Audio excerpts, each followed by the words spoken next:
Hoje nós vamos falar de mais um encontro com Jesus e ninguém saía da presença de Jesus como chegou. Amém. Quando uma pessoa encontrava Jesus ou quando dava aquela coincidência de estar perto de Jesus, as pessoas não saíam mais as mesmas de perto dele. Jesus era uma pessoa muito... É difícil falar de Jesus, porque a gente só tem relatos escritos, né? Mas estes relatos nos mostram que Jesus era uma pessoa que era muito odiado por alguns e muito amado por outros. Mas uma pessoa que, mesmo as pessoas que o odiavam, não eram as mesmas depois que tinham um encontro com Jesus. E essa semana eu estava orando e assim pedindo: Senhor, me dá um pouquinho disso. Me dá um pouquinho disso. Que por onde a gente passar, por onde a gente andar, a gente possa tocar as pessoas de uma forma diferente. Mesmo muitas vezes sem entrar em assuntos espirituais, mas que Deus nos dê essa graça de por onde nós andarmos e com as pessoas que nós conversarmos e nos relacionarmos, que Deus nos dê essa graça de tocarmos essas pessoas de alguma forma. E poderia dizer até, quem sabe de uma forma muito ousada, dizer assim: Senhor, que as pessoas não saiam de perto de mim, isso todos nós podemos orar, que as pessoas não saiam de perto de mim como chegaram. Que quando nós estivermos sensíveis e sendo usados pelo Espírito Santo, as pessoas elas possam sair de perto de cada um de nós aqui de uma forma diferente, tocadas de alguma forma, quem sabe com uma palavra de ânimo, com uma palavra de sabedoria, mas que Deus nos conceda essa graça como igreja, de sermos cheios da presença dEle. O encontro que eu quero falar hoje é de uma família que já conhecia Jesus, mas que desta vez teve um encontro com Jesus e não saiu, que não foi igual aos outros encontros. Teve um encontro com Jesus e esse encontro não foi igual aos que já haviam tido antes, né? E Jesus é essa pessoa tão fantástica, mesmo essa família já conhecendo Jesus, sempre havia mais um pouco para conhecer dele. Sempre havia mais algo para crescer nele e sair de perto da presença dele. Você certamente já ouviu a história da ressurreição de Lázaro. E eu quero falar sobre as duas irmãs enlutadas que tiveram um encontro com Jesus. Em João capítulo 11,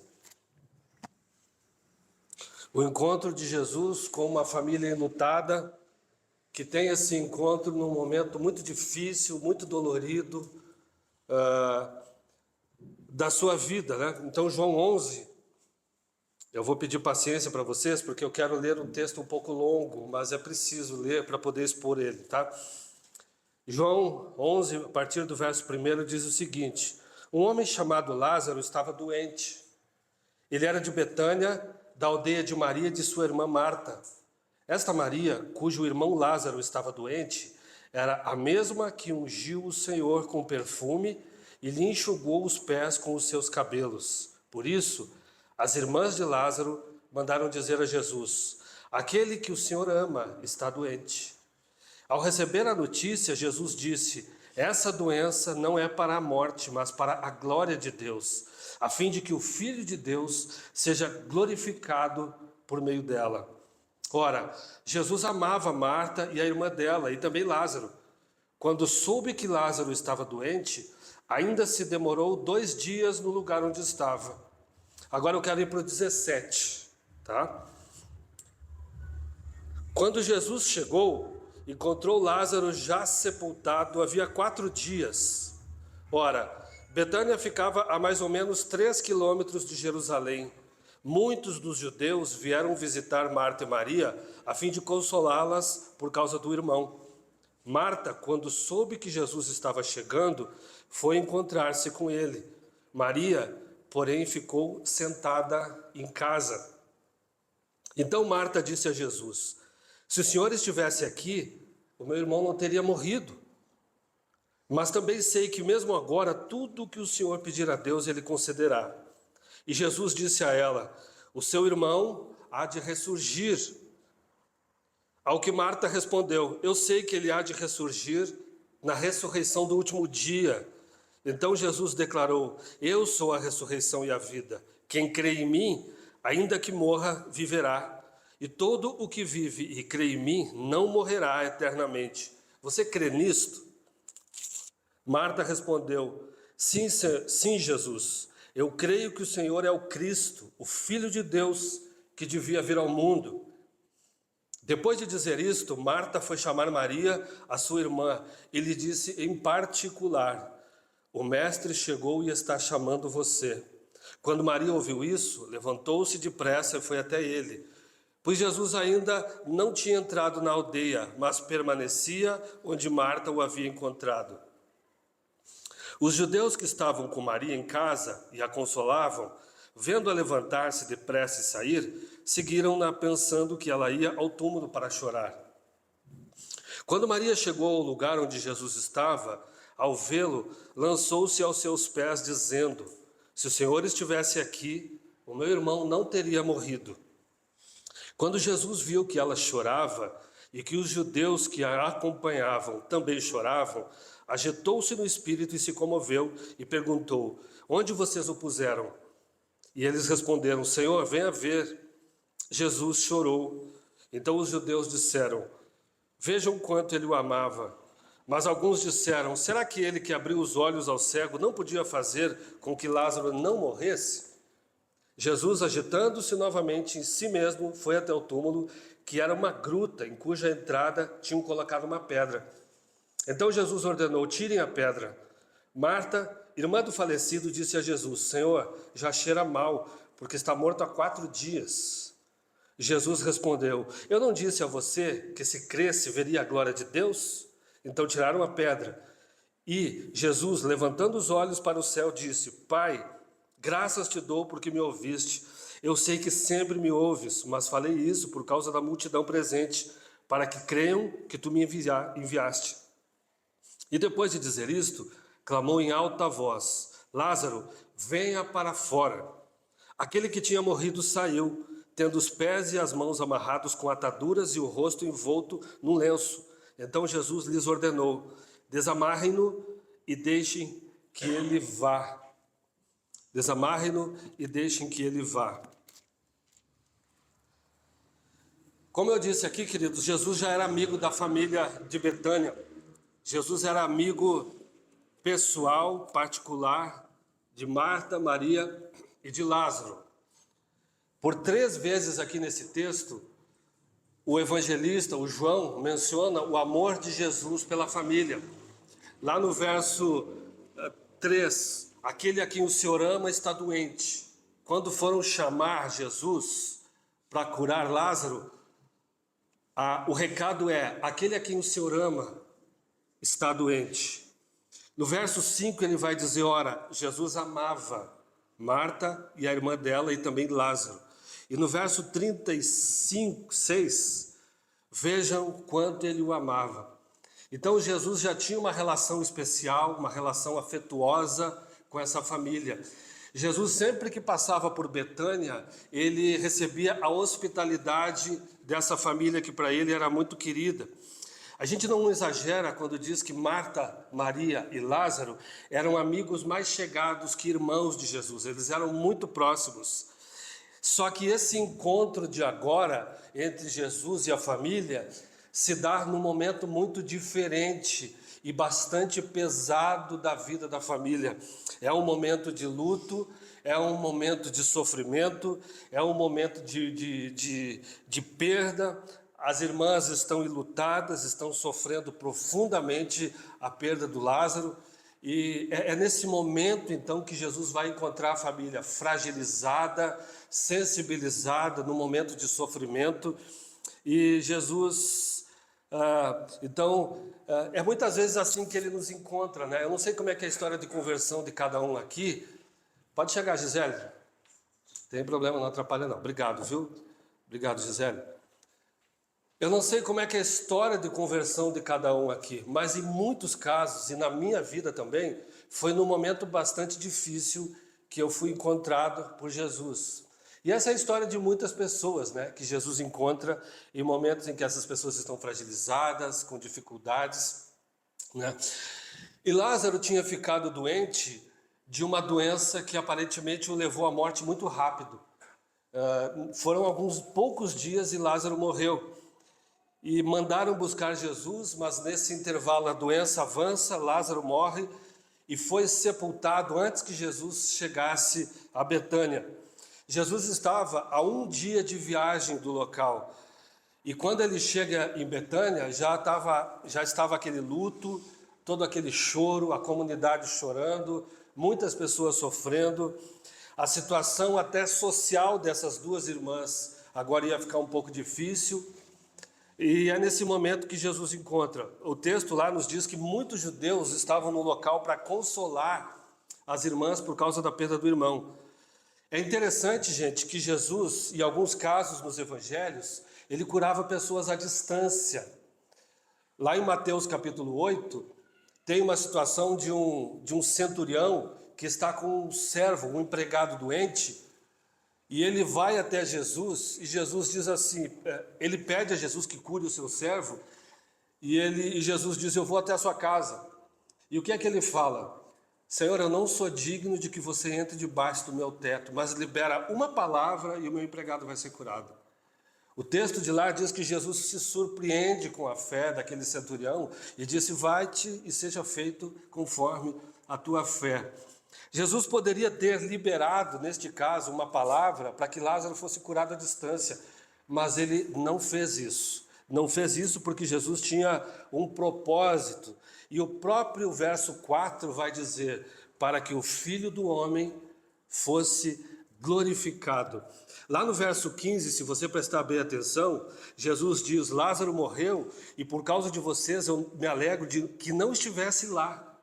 Jesus, eu estou feliz porque eu não estou lá. E por causa de vocês eu estou feliz por não estar lá, para que vocês possam crer. Então Jesus, ele não se apressou, ele não foi rápido até Betânia, porque ele sabia que aquela doença não era uma doença do acaso. Aquela doença tinha um propósito que era glorificar o Filho de Deus e era fazer com que as pessoas crescem nele. Fazer com que as pessoas crescem nele. Jesus não foi até Betânia rapidamente, por quê? Porque ele tinha planos maiores. Ele tinha um projeto maior, o que ele estava arquitetando, o que ele estava vendo na sua mente era algo maior do que aquilo que as pessoas poderiam considerar naquele momento. E Jesus, ele queria se revelar para aquela família de um jeito novo. Ele não queria ir apenas lá e consolar a família, ou quem sabe até mesmo curar o doente. Ele esperou Lázaro morrer porque ele tinha planos maiores, ele queria fazer algo maior na vida daquela família. Jesus tinha algo maior reservado para eles. Eu percebo que é assim na vida da gente muitas vezes. Jesus parece se atrasar, Jesus parece que não vem, parece que não está ouvindo, parece que está distante, parece insensível. Mas muitas vezes lá na frente nós vamos perceber o porquê dessa demora de Jesus muitas vezes. É porque ele tem planos maiores para a nossa vida, porque ele tem algo novo para fazer no nosso meio se nós estivermos sensíveis. Esse texto, gente, nos ensina uma coisa interessante, que mesmo as pessoas que Jesus ama profundamente vão passar por momentos difíceis. Mesmo as pessoas que Jesus ama profundamente vão passar por tristezas, vão passar por perdas, vão passar por lutos, e ele não chega atrasado. Nós precisamos confiar nessa soberania de um Deus que nunca chega atrasado na nossa vida. Nunca é tarde para ele agir. Nunca há nada perdido, porque ele sempre pode restituir e trazer de volta aquilo que para a gente era impensável. Impensável. Agora, é interessante os diálogos que Jesus tem aqui. Eu fiquei observando, meditando e muito atento aos diálogos que Jesus teve aqui nesse texto. A primeira conversa de Jesus é com quem? A gente sabe dos temperamentos de Marta e de Maria, não é? E a primeira conversa de Jesus é com quem? Com Marta. E o que é que o texto diz? Que Marta esperou Jesus chegar na casa dela? Não, ela se adiantou, saiu correndo, viu que Jesus estava chegando e foi para perto de Jesus. E aí, Marta se adianta e vai ao encontro de Jesus. E quais são as primeiras palavras de Marta? Se você estivesse aqui, isso não teria acontecido. Se você estivesse aqui, o meu irmão não teria morrido. E aí o que Jesus responde para ela?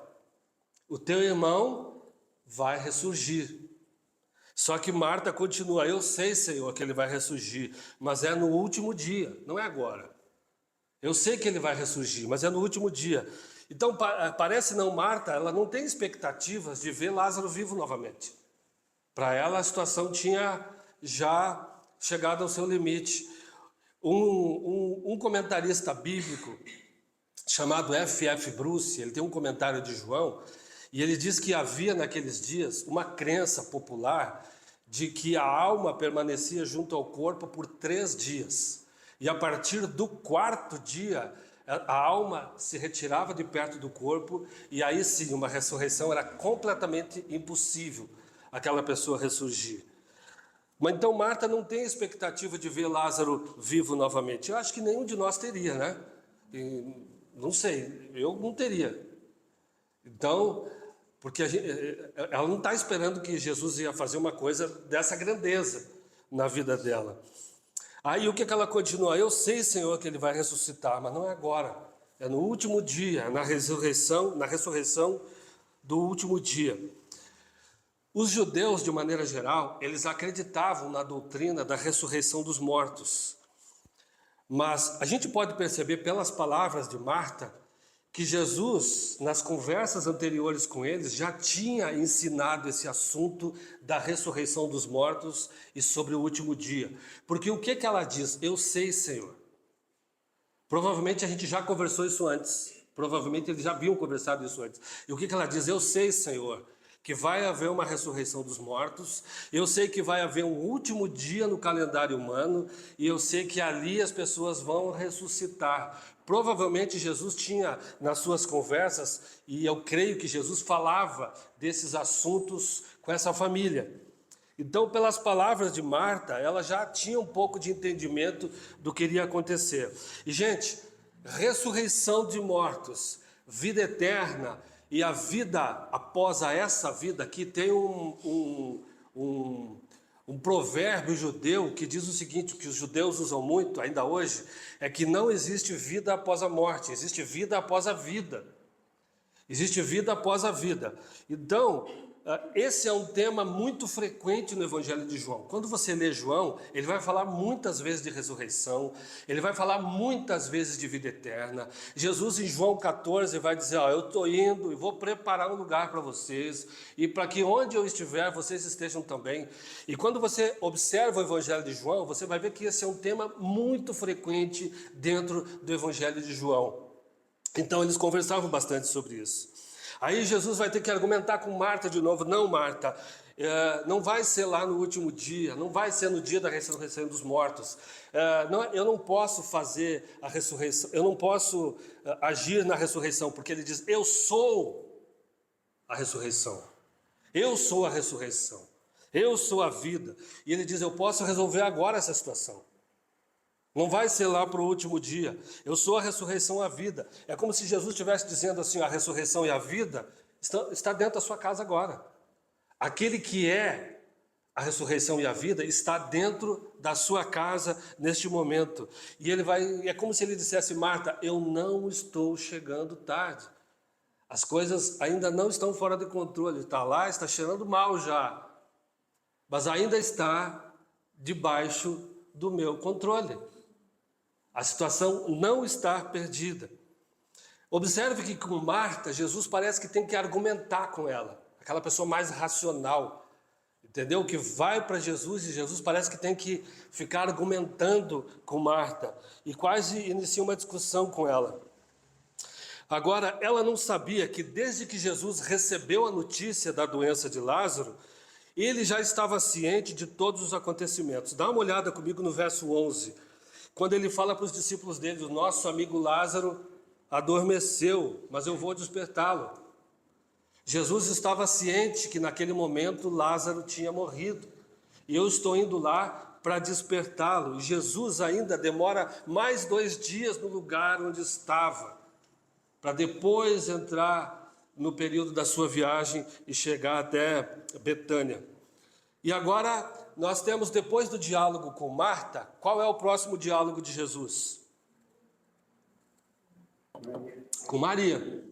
O próximo diálogo dele é com Maria em particular, porque ele manda Marta chamar Maria. O texto diz que Maria estava em casa, sentada. Essa era uma cultura do luto. Eles permaneciam 7 dias sentados no chão, em alguns casos com terra na cabeça, com cinzas, nessa situação de luto. Agora veja a reação de Maria, que é completamente diferente. O que é que ela faz antes de começar a conversar com Jesus? O texto diz que ela se lançou aos pés de Jesus. Antes dela dizer qualquer coisa para Jesus, ela se lançou aos pés dele. E só depois ela se dirige a palavra a Jesus. E ela vai dizer exatamente as mesmas palavras de Marta: se você estivesse aqui, o meu irmão não teria morrido. Agora, o coração de Marta é bem diferente nessa situação. Sabe por quê? Porque Marta está falando com Jesus chorando. O texto diz que ela e os judeus que estavam juntos estavam chorando. E a reação agora de Jesus não é argumentar com Marta. O que Jesus vai fazer? Jesus fica inquieto e chora junto. Ele não fica dando nenhuma explicação teológica para Maria a respeito da situação que estava acontecendo, a respeito da morte. Jesus, ele vai reagir chorando. Ele vai ter empatia. O sofrimento de Maria vai mexer muito com Jesus nesse momento. Com Marta, Jesus tem que argumentar, tem que dar algumas explicações, tem que dizer algumas coisas, falar para a mente dela. Com Maria, Jesus se porta de outra forma. Ele vai... É a coisa da empatia mesmo, de se compadecer com o sofrimento do outro, né?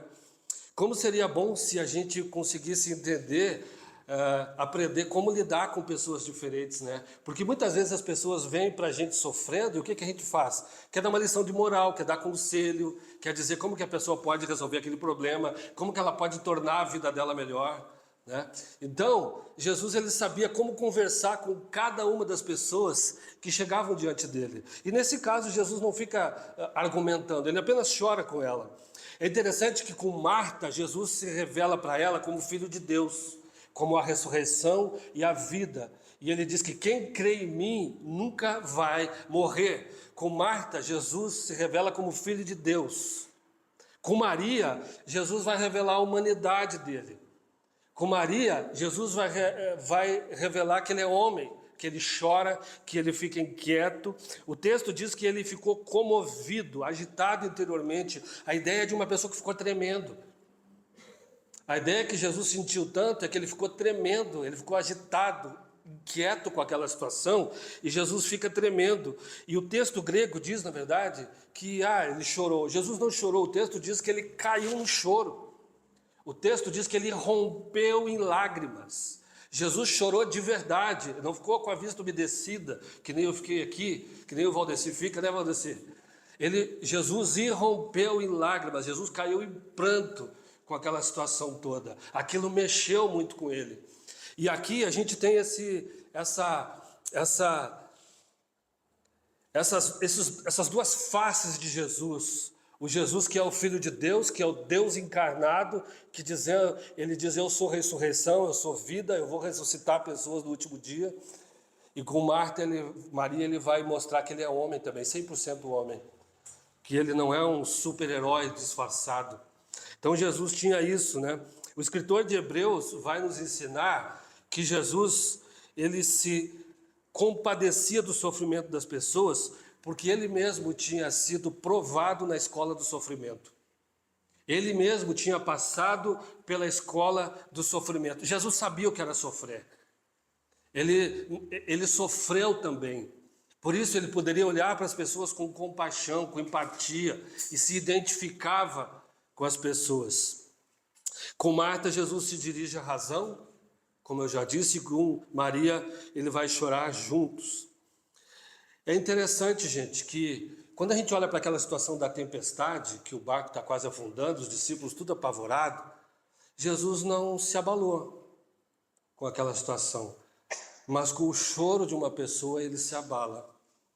Com as lágrimas e com a perda e com o sofrimento de uma pessoa, isso mexeu com Jesus. É interessante a gente olhar para isso. Então, é interessante também que algumas pessoas precisam ser confrontadas com a verdade. Outras pessoas precisam de abraço, de acolhimento, de empatia. E isso a gente tem que aprender sempre com Jesus, né? Eu vou partir agora para uma segunda parte da mensagem, tá? Que eu vou tirar algumas aplicações para nós desse texto. A primeira coisa que a morte e a ressurreição de Lázaro nos ensinam, que o luto dessas irmãs nos ensinam, e não é novidade para nenhum de nós, mas é que os sofrimentos dessa vida, gente, eles são passageiros. A experiência de morte é passageira. E a própria vida, a nossa vida vai passar. Tudo é temporário para nós, tudo é temporário, tudo vai passar. Tiago chama isso de provações, os nossos sofrimentos de provações, e diz que nós devemos ficar felizes e alegres quando passamos por todo tipo de provações. Não é que a gente tem que se alegrar com o sofrimento pelo sofrimento, mas pelo que o sofrimento produz no nosso coração.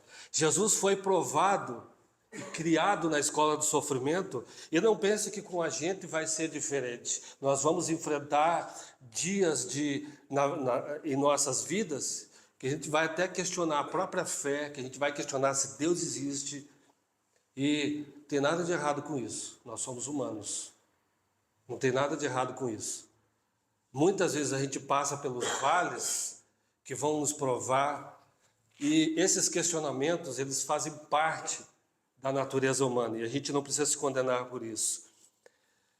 Eu li um livro há um tempo atrás, chamado Em Busca de Sentido, de um escritor chamado Viktor Frankl, um psiquiatra, que escreveu, acho que 32 livros, e o Viktor Frankl era um psiquiatra que foi preso pelos nazistas, e ele ficou 6 anos em campos de concentração nazistas.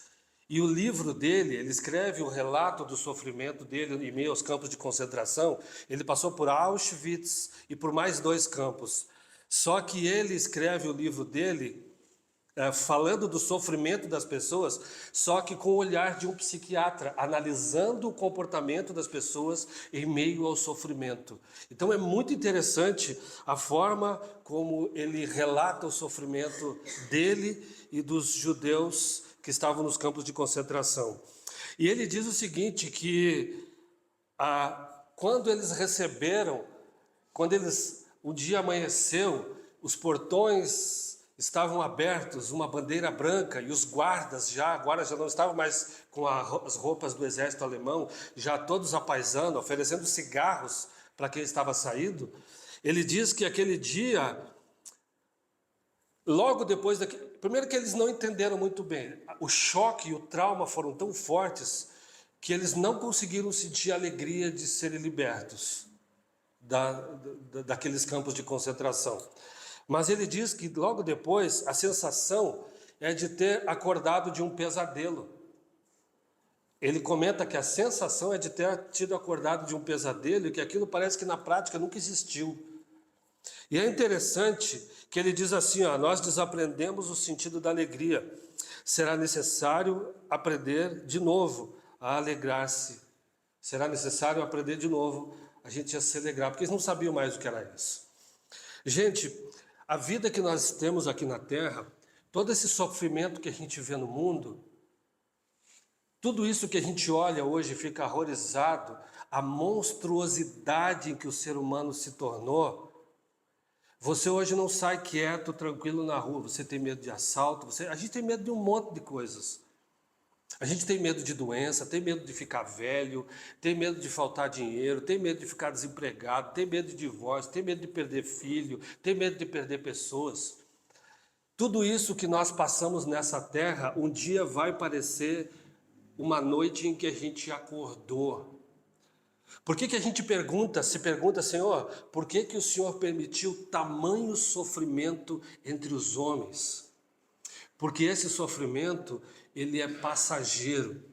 Esse sofrimento da raça humana é temporário, perto daquilo que está aguardando o ser humano. O que é 80, 90 anos, perto de uma eternidade que está nos aguardando enquanto cristãos? O que são 80, 90 anos, se a gente viver bastante? O que são esses anos de sofrimento perto de uma eternidade que está nos aguardando, que está preparada por Cristo Jesus? Quando a gente chegar lá do outro lado, isso vai parecer uma noite de sono, vai parecer que nós acordamos de uma noite de sono. É isso que muitos teólogos dizem.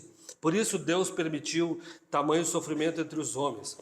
A vida que a gente vive nessa terra é temporária, as nossas experiências aqui são temporárias, e até mesmo a morte, se nós enfrentarmos ela, se Jesus não voltar antes, até mesmo a morte é temporária, porque Jesus vai ressuscitar as pessoas que morreram. Porque a promessa é de ressurreição no último dia. Se nós passarmos pela morte, nós não precisamos temer a morte, porque Jesus, diz Romanos 8, matou a morte. E ele vai dizer: ó morte, onde está o teu aguilhão? Onde está o teu ferrão? Essa é a promessa de Jesus. A morte não é o fim da nossa jornada. A morte é temporária, até a morte é temporária. E eu quero te dizer que mesmo que você morra, você estará na presença de Jesus. Porque o que Jesus vai ressuscitar é o corpo. Jesus vai ressuscitar o nosso corpo, mas nós vamos partir e estar na presença deles. O que esse texto nos ensina é que haverá um dia da ressurreição de mortos. Então a morte não deveria nos assustar. O apóstolo Paulo diz que a morte é um lucro.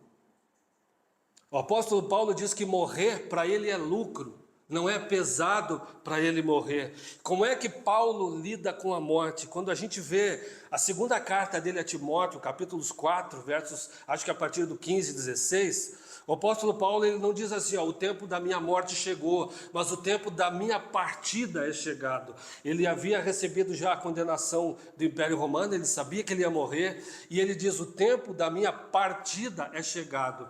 O Hernandes Dias Lopes, o pastor Hernandes Dias Lopes, diz num dos comentários deles que a palavra partida na língua grega tem 3 significados. O primeiro deles é alguém que desmonta uma barraca. Alguém que está desmontando uma barraca para ir morar em outro lugar e montar aquela barraca novamente. A segunda questão que ele nos fala é sobre desamarrar um bote. Alguém que desamarra um bote e está partindo para atravessar o rio. São 2 coisas que ele fala, não 3. É alguém que está desamarrando um bote e vai atravessar um rio. Esse era o entendimento, então, do apóstolo Paulo a respeito da morte. Apocalipse 14 diz o seguinte: bem-aventurados aqueles que morrem no Senhor. Bem-aventurados os que morrem no Senhor. Enquanto nós estivermos aqui nessa vida, nessa existência, nós vamos passar por perdas, vamos passar por lutos, vamos passar pelo sentimento do desamparo. Tudo isso faz parte da existência humana e não adianta a gente querer ficar fugindo disso, gente. Isso, enquanto estivermos aqui, o próprio Senhor nos diz: no mundo vocês vão ter aflições, mas Como é que a gente consegue ter bom ânimo em meio às aflições? Quando a gente tem essa perspectiva. Quando a gente tem essa perspectiva, que sabe que as aflições, elas são pequenas e são temporárias, perto daquilo que está nos esperando. Elas são pequenas e temporárias, perto daquilo que nos aguarda. Eu achei muito interessante no livro Espiritualidade Emocionalmente Saudável, de um autor chamado Peter Scazzero.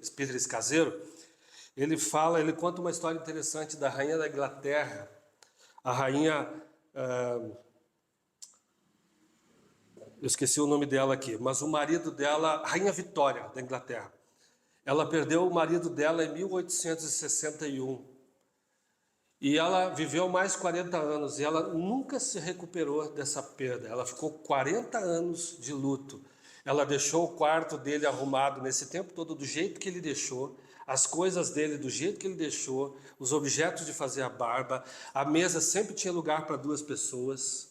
Então ela deixou a casa do mesmo jeito que ele deixou quando se despediu, porque ela não conseguiu assimilar essa perda na vida dela. Ela não conseguiu assimilar esse luto na vida dela. Então, 40 anos de luto. E é muito saudável para a gente quando a gente compreende que a vida é cheia de perdas mesmo. A gente vai perdendo a saúde, a gente vai perdendo o cabelo, né? A gente vai perdendo os cabelos pretos que vão ficando brancos. A gente vai perdendo um monte de coisa, vai perdendo a força, vai perdendo o vigor, vai perdendo o ânimo, vai perdendo disposição. Essa vida é cheia de perdas, a gente deixa a infância, a gente deixa a adolescência, deixa a juventude. A vida tem isso o tempo todo. Quantas pessoas passaram pela nossa vida que ficaram para trás, que não estão mais com a gente hoje, né? E a vida muda o tempo todo, e a gente precisa aprender a se adaptar a isso e deixar realmente coisas para trás. Uma outra coisa que eu quero falar aqui, gente, então a primeira foi que enquanto a gente estiver vivo, vai ser isso. Mas os sofrimentos, a morte e nem a vida são para sempre. Tudo vai passar, tudo é passageiro e tudo é transitório. Agora eu tenho uma excelente notícia para te dar. Eu já falei um pouco sobre isso. É que a ressurreição de Lázaro, ela é um sinal do que vai acontecer com cada um de nós. A ressurreição de Lázaro é um sinal que aponta para o último dia, que é o dia, esse último dia aqui que a Bíblia fala, é a volta de Jesus. Vocês acreditam na volta de Jesus? Sim. De verdade, que Jesus há de voltar para buscar a sua igreja e o seu povo? Então, a ressurreição de Lázaro é um sinal, gente, do que deverá acontecer futuramente. A ressurreição de Lázaro é um sinal do que vai acontecer com cada um de nós no último dia, se Jesus não voltar antes da nossa morte. Então essa conversa com Marta sobre a ressurreição dos mortos e do último dia tem uma promessa que só o cristianismo pode fazer para o homem. Essa promessa de ressurgir dos mortos e do último dia tem uma promessa que nenhum outro líder religioso pode fazer para ninguém. Todos os outros líderes religiosos, sejam quais foram, um dia estarão diante do seu trono para prestar contas da sua vida a ele. Então, ele vai dizer: eu sou a ressurreição e a vida, e aquele que está comigo, ainda que venha morrer, viverá. E aquele que vive e crer em mim, jamais vai morrer. O que é que Jesus fala? Eu disse que a ressurreição de Lázaro é um sinal e aponta para o último dia. O que é que Jesus faz diante do túmulo de Lázaro? Essa parte que é com vocês. Tira a pedra, mas o que ele faz? Ele dá um berro, dizendo: Lázaro, vem para fora. Um dia ele vai gritar, talvez: Chico, vem para fora. Amém. Valdeci, vem para fora. Quer ver uma coisa? Abra comigo João 5, volte uns capítulos apenas. João 5.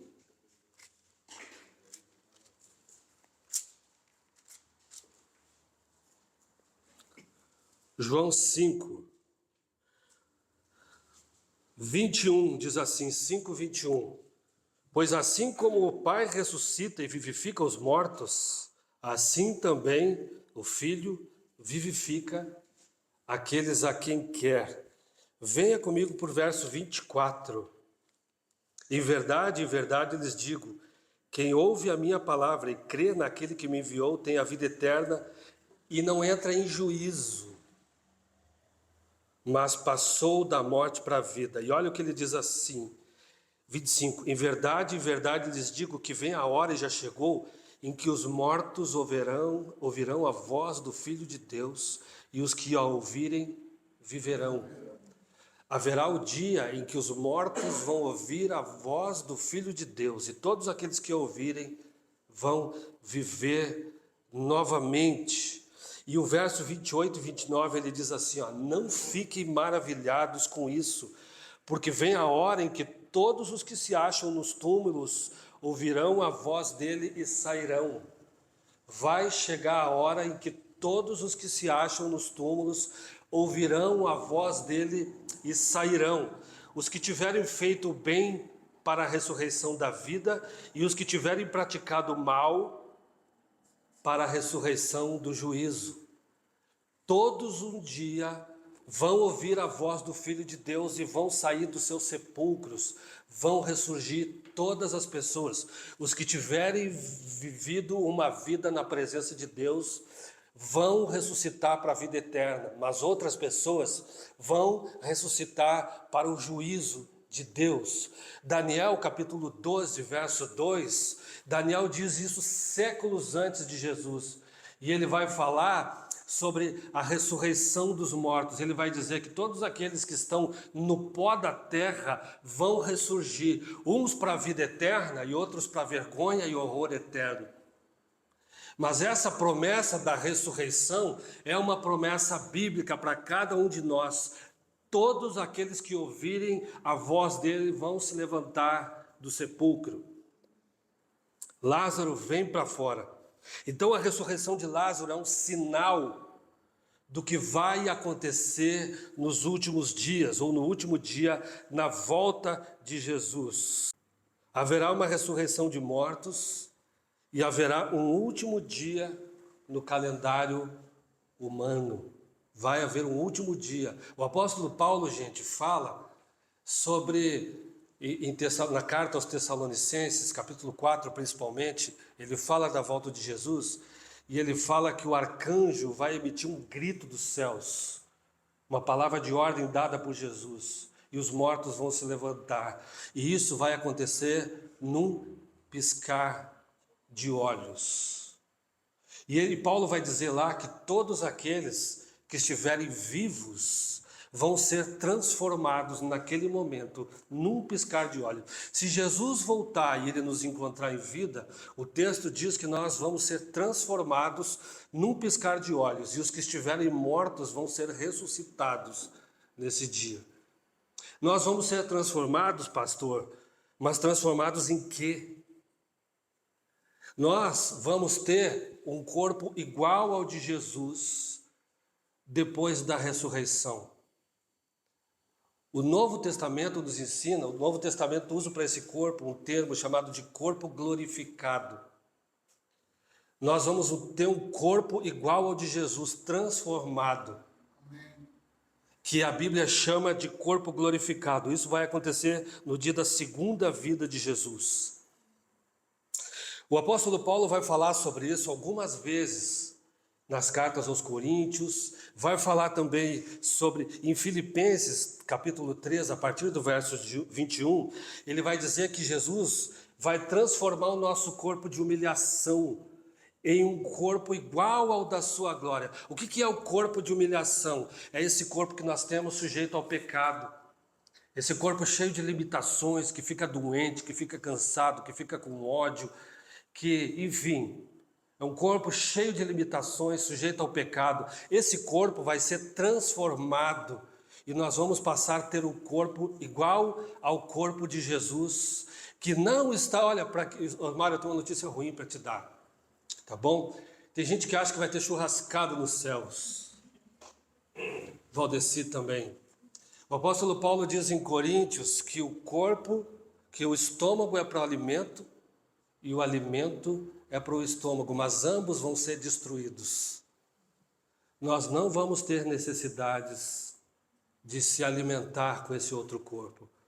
Jesus ensina que nós não vamos ter mais necessidades sexuais. Jesus fala que lá os homens não vão se casar e nem se dar em casamento. Eles vão ser iguais aos anjos.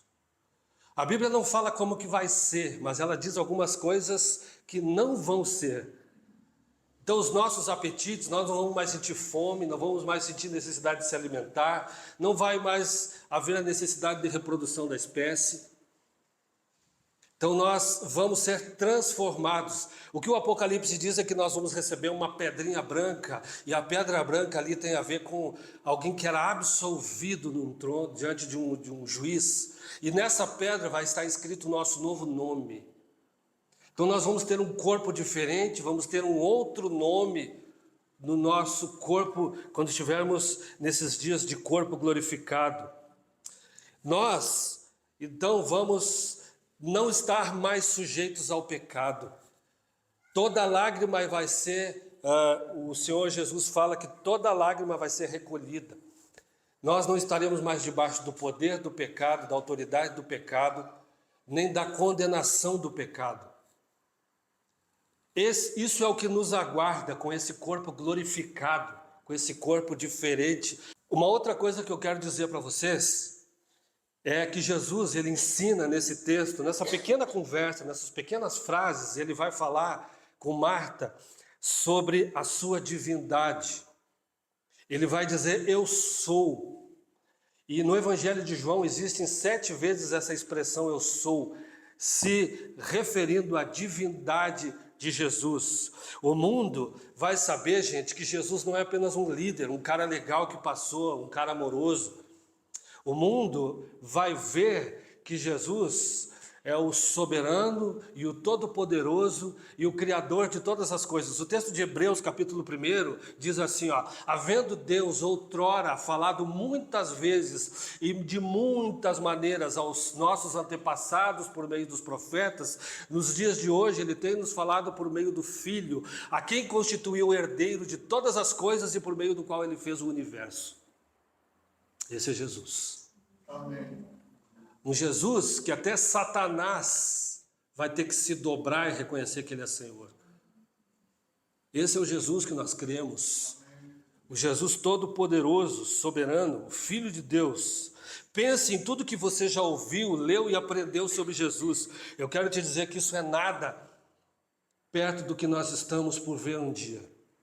Perto do que vai ser revelado a cada um de nós um dia. Tudo que a gente sabe, viu, o que a nossa mente pode imaginar, isso é nada perto do que nós estamos por ver um dia. Perto de uma realidade que nos aguarda um dia. Esses irmãos eram amigos de Jesus, essa família já era conhecida de Jesus. Mas nesse encontro, eles conhecem muito mais a respeito de Jesus e do poder dele. Assim como nós. Já caminhamos, já andamos, já tivemos revelações, já sabemos muita coisa de Jesus pela sua palavra, mas isso é nada perto do que nós vamos ver e conhecer dele um dia. Isso é nada. Tudo aquilo que ele preparou antes da queda vai ser restaurado e nós teremos acesso a isso no dia em que nós estivermos diante dele. Tudo que nós aprendemos de Jesus é pouco. Ou é nada perto do que está por vir um dia. Jesus é maior, infinitamente maior do que a nossa capacidade de imaginar ele. Sabe, deixa eu dizer uma coisa para vocês. Tem uma cena final no filme A Lista de Schindler, quando o personagem principal, não lembro o nome dele, mas foi um homem que tinha salvado muitos judeus. Schindler. O Schindler mesmo, né? É que tem um primeiro nome dele lá, né? O Schindler, mas ele tem o personagem tem um nome todo lá, eu não vou lembrar de todo, mas é Schindler. Vamos ficar com o Schindler que é melhor, né? Olha só, o texto diz que ele já tinha se desfeito de muitos dos seus bens para poder comprar a vida de pessoas que estavam aprisionadas. Mas tem uma cena interessante, Quando ele começa a olhar para o anel dele, e ele começa a chorar e dizer, isso aqui poderia ter comprado mais tantas vidas. Ele olha para o carro dele, e ele diz assim, puxa, isso aqui poderia ter comprado mais tantas vidas. E ele começa a dizer assim, eu poderia ter feito mais. Eu poderia ter feito mais. E sabe a sensação que eu tenho que a gente vai ter um dia quando estiver diante de Jesus? Eu poderia ter feito mais. Eu poderia ter me entregue mais. Eu poderia ter buscado mais. Eu poderia ter sido melhor para as pessoas que eu me relacionei. Desculpa, gente, mas o nosso amor é tão pequeno por Jesus. A gente se dedica tão pouco. A gente dá para Ele muitas vezes restos do nosso tempo, restos da nossa devoção, restos da nossa piedade. A gente dá sobras para Ele. Desculpe, em muitos casos nós não damos o melhor para Ele, porque a gente está preocupado com a própria vida. Nós estamos muito preocupados aqui demais com a nossa família, com o filho, com o neto, com o pai, com a mãe, com o emprego, com o dinheiro. E a gente dá muito pouco para Ele. E eu tenho a impressão, e não é a Bíblia que diz isso, mas eu tenho a impressão que um dia a gente vai estar diante dele e a gente vai dizer, eu poderia ter feito mais. Eu poderia ter compartilhado da minha fé com mais pessoas. Eu poderia ter sido um crente mais dedicado. E eu não estou falando isso para acusar ninguém, para trazer culpa para ninguém. Eu estou falando de uma sensação que eu tenho, que diante de tal grandeza, nós vamos olhar e vamos dizer assim, puxa, eu poderia ter feito algumas coisas diferentes. Eu poderia ter me doado mais. A gente vive dias de uma apostasia da igreja. A gente vive dias, irmãos, de uma igreja apóstata, de uma igreja desviada, de pastores dando mau testemunho, de crente brigando por causa disso, por causa daquilo, de pastor se matando. Uma vergonha que a igreja tem feito hoje. E eu tenho a sensação, não estou dizendo que é, mas que um dia nós estaremos diante dele, diante do trono dele, e a gente poderia dizer, eu poderia ter feito um pouco mais, eu poderia ter deixado a minha própria vida de lado um pouco mais, e me oferecido um pouco mais a Ele. A eternidade, gente, é uma realidade, não é uma brincadeira. A eternidade é uma realidade para nós que andamos com Jesus. Ela não é uma brincadeira, e nós temos que nos preparar para a eternidade. Nós precisamos nos preparar para ela. A gente precisa andar com Jesus. A gente precisa conhecer mais de Jesus. Jesus tem que ser o nosso maior alvo. E Ele mesmo vai dizer para a gente o seguinte nos evangelhos: quem não me amar acima de todas as coisas, não serve para ser meu discípulo. Ele vai dizer, se vocês não me amarem acima de qualquer outra coisa, vocês não servem para ser meus discípulos. É Ele que diz isso. Não sou eu que estou afirmando. A eternidade é uma realidade, e a melhor coisa que a gente pode fazer hoje é ter Jesus como nosso amigo, nosso melhor amigo, aquele que entra na nossa casa, que está à vontade dentro do nosso lar, como entrava na casa daquelas irmãs e dessa família. Tudo é secundário, tudo vai passar, tudo. Jesus não vai passar porque Ele é eterno, porque Ele é para sempre, porque Ele é poderoso. E com isso, a gente precisa ficar atento. Eu quero encerrar minha mensagem repetindo algumas coisas. Mesmo as pessoas que Jesus ama vão passar por algumas lutas e por lutas nessa vida. Só que a realidade, de verdade mesmo, não é o que a gente vê e o que a gente sente. É o que está por vir. É o que está nos aguardando. Jesus nos ensina que nós temos um Senhor que está ciente de tudo o que acontece e que não chega atrasado. E que o nosso sofrimento sempre vai ter algo que resulta no nosso bem. Saiba que se você está sofrendo alguma coisa na sua vida hoje, saiba que está na justa medida de algo que Deus está trabalhando em você. Não está acima disso, porque Ele está cuidando da sua vida. Uma outra coisa que a gente aprende é que não tem tempo perdido. Às vezes a gente acha que alguns sonhos foram embora, que alguma situação já não tem mais jeito, que para o fulano já não tem mais jeito. Gente, Jesus ressuscitou uma pessoa que já estava cheirando mal. Jesus nos ensina que não há limitações para a ação e para o poder dele. Ele pode mudar qualquer situação na nossa vida, porque não há impossíveis. Não há impossíveis para aquilo que Deus tem em mente. Você não vai morrer. Pensa que algo infinitamente maior e melhor está te aguardando. Um corpo melhor. A gente fica brigando com uma barriguinha grande, acima do peso, né? Com aparência que às vezes a gente não gosta. Mas tudo isso vai passar, gente. Porque nós vamos ter um corpo novinho. Vamos ter um novo nome. Vamos ter uma outra identidade. Não estaremos mais sujeitos ao sofrimento desse mundo presente. Isso aqui não é história de filme, não. Isso aqui é promessa bíblica. Um dia que todos iremos ouvir a voz de Jesus. E vamos ressuscitar dos mortos. Vamos ressuscitar.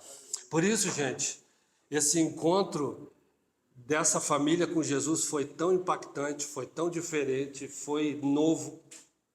O que eles já conheciam de Jesus ficou para trás, porque Jesus se revelou a eles de uma forma diferente e muito maior.